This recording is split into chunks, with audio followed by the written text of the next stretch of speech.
Nahatulan ng bitay si Juan Kulas at Kanor dahil sa mabigat na pagkakasala. Sabi ng magbibitay, bago namin kayo paupuin sa silya elektrika, lahat ng gusto niyong kainin ay aming ibibigay. Unang tinawag si Juan, "Ikaw Juan, anong gusto mong kainin?" At sumagot naman si Juan, "Gusto ko ng buong litson."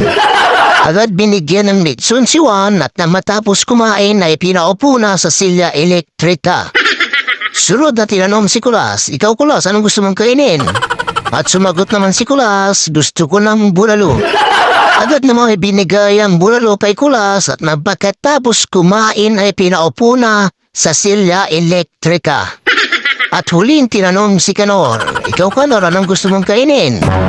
At sumagot naman si Kanor, "Isang malaking kawali na punong-puno ng pansit." Ibinigay ng magbibitay ang kahilingin ni Kanor at nang matapos kumain ay tinanong siya ng magbibitay, "Bakit nga pala pansit ang napili mong kainin, Kanor?"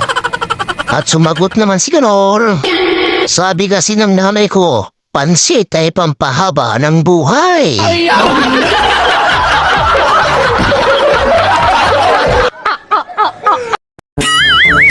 Anak ka ng pu.